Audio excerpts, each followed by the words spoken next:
Good evening friends, welcome back to our channel the Bong Dampati. আর গতকাল ছিল পৌষ সংক্রান্তি, তাই তোমাদের সকলকে জানি মকর সংক্রান্তির প্রীতি ও শুভেচ্ছা। সেই উপলক্ষেই বাঘাযতীন এরিয়াতে খুলে গেছিল সাউথ কলকাতার এক বিশেষ বিখ্যাত মেলা, বারোভূতের মেলা। তাই তোমাদের এই মেলায় ঘুরিয়ে দেখার জন্য আজকে ব্লগটা শেয়ার করছি। তো এবছর বারোভূতের মেলা তাদের ৭৫তম বর্ষে পদার্পণ করেছে। আর সেই উপলক্ষে এই মেলাটা কিন্তু বেশ জাঁকিয়ে বসেছিল। তো যথারীতি তোমরা অনেকেই হয়তো এই মেলার লোকেশনটা প্রপারলি জানো না, তাদের জন্য আমার ভিডিওর মাধ্যমে আমি আজকে তোমাদের সমস্ত ডিটেলসে লোকেশন ডিটেলস দিয়ে দেবো। তার জন্য তোমরা কোনো টেনশন করো না। আর প্রত্যেক বছর এই মেলাটা অনুষ্ঠিত হয় বাঘাযতীন যুব সংঘ মেলার মাঠে। আর এই মেলার উল্টো দিকেই রয়েছে এক বিশেষ প্রসিদ্ধ মন্দির, আমাদের এই বাঘাযতীন এরিয়ার বেশ ফেমাস একটা মন্দির, যেখানে নারায়ণ দেবতা রূপে পূজিত হয়। আর এখানে রয়েছে নারায়ণের বিভিন্ন রূপ, আর তাছাড়াও রয়েছে শিব মূর্তি আর একটা বিশেষ গাছ বা বট গাছ, যেখানে সবাই নিজের মানত ভগবানের কাছে পেশ করে বা ভগবানের কাছে জানায়।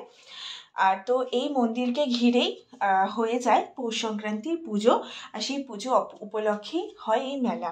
তো সমস্ত ডিটেলসই তোমাদের সাথে আমি শেয়ার করলাম।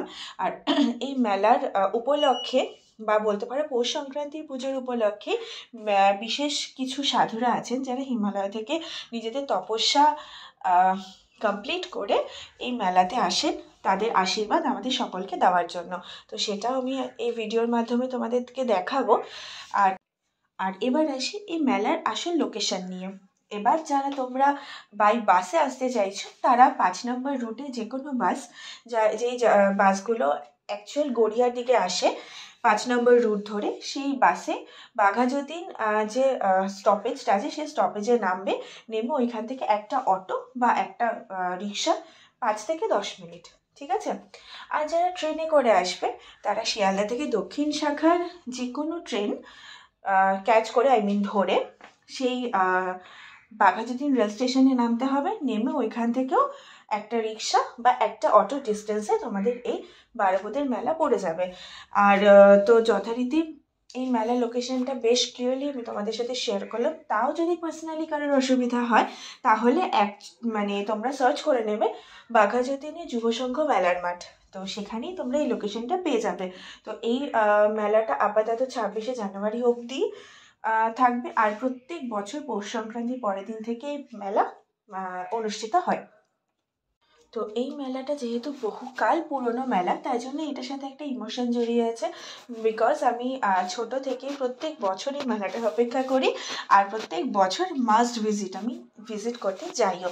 এমনকি যখন আমি প্রেগনেন্সি জার্নি কমপ্লিট করছিলাম, জার্নিতে ছিলাম, তখন এই মেলাটা হয়েছিল। তখন আমার 4th মান্থ আই থিঙ্ক চলছিল। তো সেইবারও কিন্তু আমি নিজেকে আটকাতে পারিনি, সেই গেছিলাম। আর যাই হোক, তো এবার তো যাওয়াটা মাস্ট। তো এবার কুট্টুসকে এই ভিডিওতে তোমরা দেখতে পারবে না, তার কারণে আমরা অনেক রাতে রাতে গেছিলাম ভিডিওটা শ্যুট করতে। আর ফার্স্ট দিনই আমি গেছিলাম তোমাদের জন্য ভিডিওটা ক্যাপচার করার জন্য, যাতে তোমরা আরও দিন পাও আর আরও লোকের মধ্যে ছড়িয়ে পড়ার পর যাতে তাদের হাতে সময় থাকে এই মেলাটা ভিজিট করার জন্য। তো এবার আসি মেলায় কী কী স্টলস ছিল সেই ব্যাপারে। তো মেলায় যথারীতি যেসব স্টলস থাকে, যেরকম বাসনের দোকান, খেলনার দোকান, প্লাস্টিকের জিনিসপত্রের দোকান, জামা কাপড়, তারপর কাচের কাপ, কাটলারি সেট, তারপর মূর্তি, পোর্ট্রেট, খাবার, তারপর রাইডস, এই সমস্ত কিছু তো ছিলই, ঠিক আছে? তাছাড়াও যেগুলো ছিল কিছু অভিনব কিছু জিনিস, যেটা আমি নতুন দেখেছি, সেটা হচ্ছে তোমার কিছু খাবারের স্টলস। এখানে তো প্রচুর খাবারের স্টলস ছিল। তো তার মধ্যে যেগুলো আমার মন কেড়েছে, সেগুলো হচ্ছে মকটেল স্টোর ছিল, স্টল ছিল এখানে। তারপর কুলার পিৎজা স্টল ছিল। তারপর পটেটো টর্নেডো তো এখন কমন হয়ে গেছে, ঠিক আছে? স্পাইরাল পটেটো, যেটাকে ভাইরাল হয়েছিল মাঝখানে, তো সেটা স্টল তো ছিলই। আর তাছাড়া ছিল মোমো স্টল, মোমো বলতে নর্মাল মোমো না, নর্মাল মোমো তো হামেশাই দেখতে পাওয়া যায়।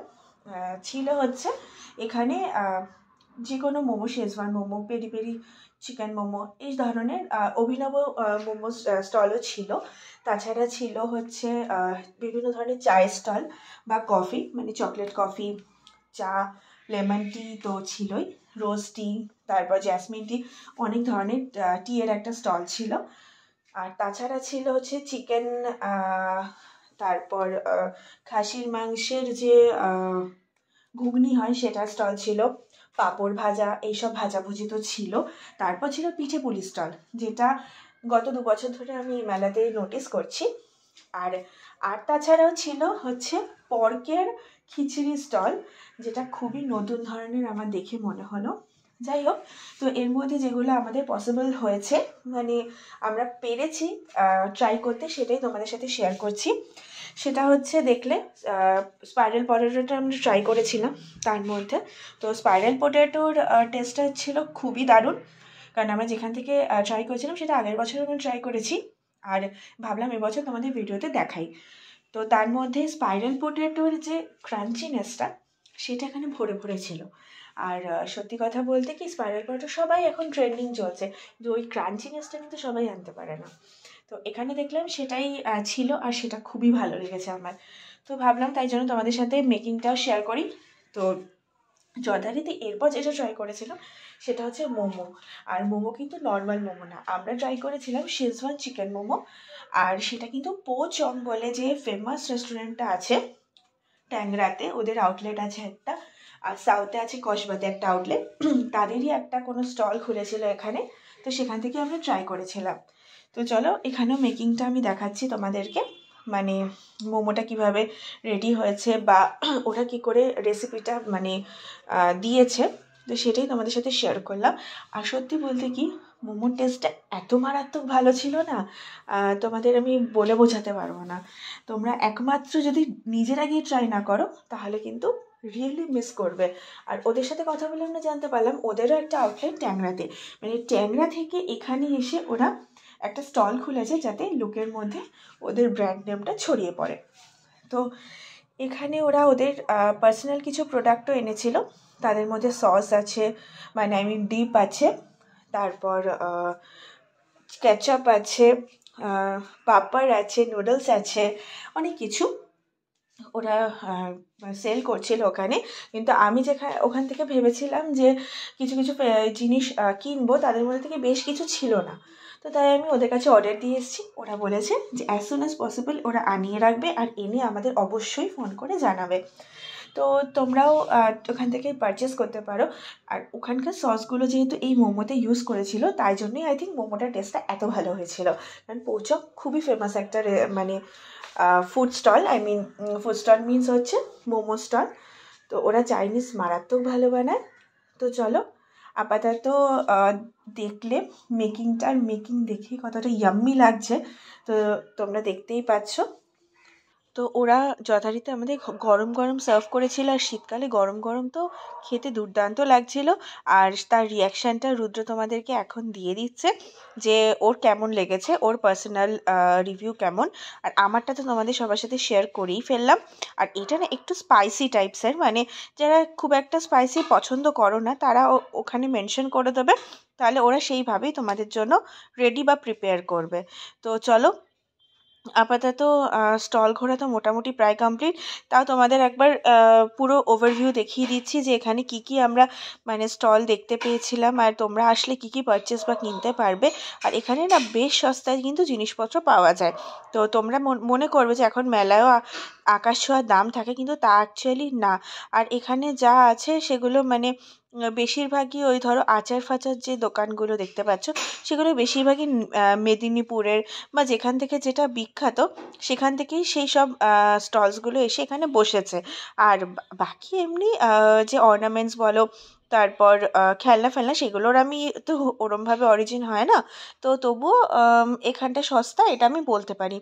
তো যাই হোক, আপাতত তোমরা এসে দেখো, ভিজিট করো, তোমাদের কেমন লাগলো আমাকে ওভার একটা রিভিউ আমাকে দিও কমেন্টে, তাহলে আমারও খুব ভালো লাগবে। কারণ আমি তোমাদের সেই সোর্সটা দিয়েছিলাম, তাই জন্য আমার মনে হবে যে না, আমার রেফারেন্সে তোমরা গিয়ে কোথাও তো একটা ভিজিট করলে, আর তোমাদের রিভিউসটাও আমার জন্য খুবই দরকার।